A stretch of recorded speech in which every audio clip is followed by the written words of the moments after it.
Hi and welcome back to the Be Better Bit by Bit podcast. I'm your host Nishith and the creator of this unique self-development platform called Be Better Bit by Bit. This platform's philosophy, small and consistent improvements. Friends, we have embarked on a journey of creating a morning routine. Today's episode is part 2 of this series. In my last episode, I discussed why you need a morning routine and busted a few myths around setting up a morning routine. A lot of times when I talk about setting up a morning routine with someone, they generally respond by saying, no, it's not for me, or I can't wake up early, or this is too tough, and so on. Yes, I do agree with them to a certain extent. But during the course of creating a morning routine for myself, I somehow became clear that when these people respond in this manner, it's not that they are wrong. It simply means that they are unaware. And so was I. But with my morning routine setting up or coming into shape, I have learned a lot of things. So when I try and make them aware of the whys and the whats and the benefits of a morning routine, I see the change of expressions on their faces. They start listening to me. They start pondering upon the idea of morning routine. The idea of this episode is exactly this: to make you think and to make you ponder upon this idea, to remove all the apprehensions around a morning routine and to let you know that if I can do this, you can definitely do this. The way we spend our first morning hour has an outsized influence on the rest of our day. The choices and decisions you make in this first hour after you wake up gives a direction to your day and your life. That will decide whether you are going to have a full day of productivity or a day full of confusion and anxiety. Friends, to me, the biggest advantage of getting up early, creating a morning routine, is the addition of hours it generates in my day. And that is one huge benefit. We all have 24 hours under our watch, so whoever makes the best use of it stays ahead. Identifying a morning routine for yourself adds not only hours to your days, but it adds days to your life.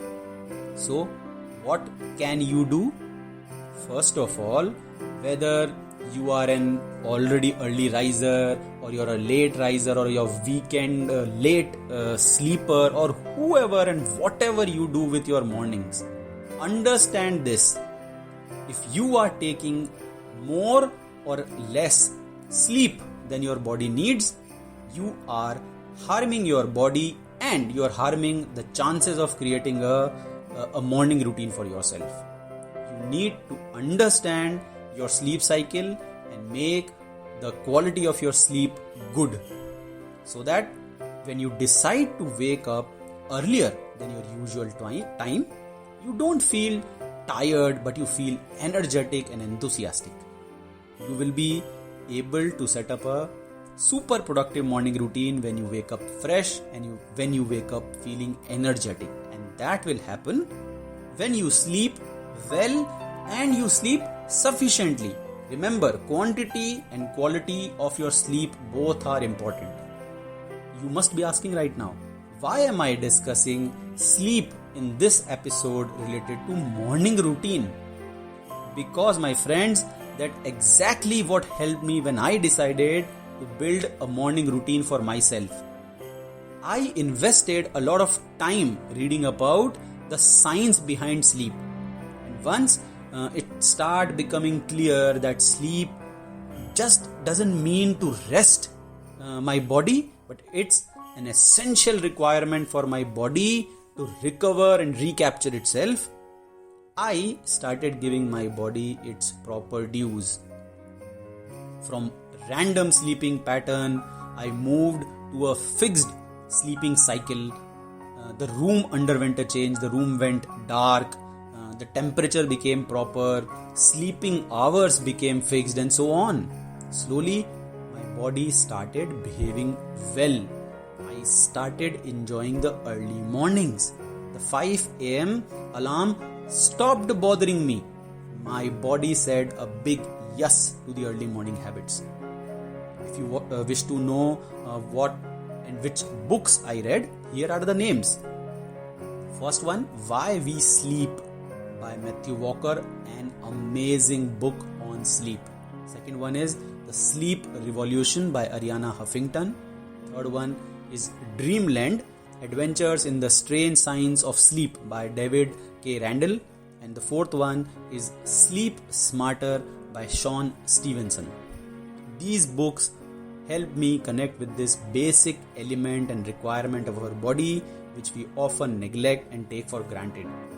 The more I read about sleep, the more I got convinced to make amendments in my sleeping habit, and it all started showing results.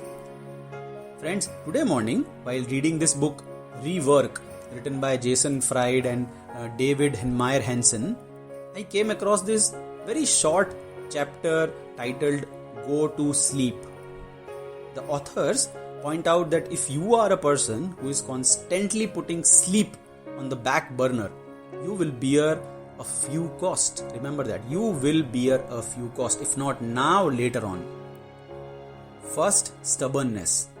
When you are tired, you tend to ignore the alternatives. Second, lack of creativity. A tired mind cannot generate creative solutions and ideas. Third, they say diminished morale. When you are tired, you lose motivation to attack the big problems. You tend to pick up the easy things. If you had a good sleep, your mornings are energetic, and that's when a morning routine adds up a lot of value. The fourth thing they said is irritability. The author says if you come up to a person who is acting like a completely fool, there is a good chance that person is suffering from sleep deprivation. Friends, once I understood these sleep concepts, 5 a.m. mornings became amazing to me. Now when I get up, there is no itch to snooze the alarm and go back to sleep. It comes naturally to me. The early mornings waking up has become very, very, very comfortable. Above all, because I get all these additional morning hours, slowly I worked towards building a sustainable morning routine. So now you see the connection between sleep and the morning routine. The extra hours in the morning allowed me to bring some positive habits and sustainable habits. I started investing my health, go for morning jogs. I read a lot. I read a lot, in fact, journal a lot. I create podcasts like this. I create content on Medium and so on. In my last few episodes, I explained how journaling is a keystone habit. Friends, building a morning routine is another keystone habit. Catch hold of this one habit and see how other habits then catches you to form like a bunch of good habits. Friends, in this episode, I discussed the importance of sleep in setting up a morning routine. The subject of sleep is vast, and if I start covering up more details about it, I might need a few more episodes. But for now, I leave you with this thought of considering sleep as a medicine and not just an exercise to give your physical body a rest. Use this principle and then try and set up a morning routine for yourself. I will cover a lot of ideas which can help you fill these early morning hours or your morning routine. As I said in my previous episode, getting up early is not a prerequisite to setting up a morning routine. That's a myth.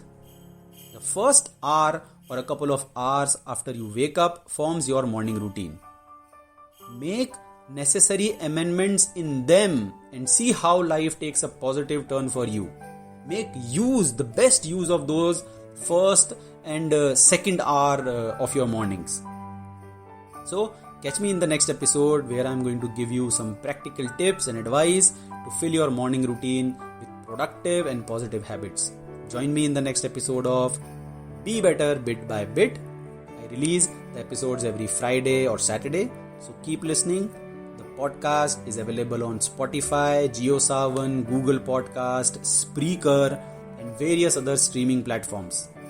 You can also follow the Be Better Bit by Bit platform on Facebook, Instagram, LinkedIn, and YouTube, where you can view and experience a lot of exciting stuff on self-development and the unique challenges and methods we use to bring small and tiny improvements in your life. So, till next time, bye bye. Let's be better bit by bit.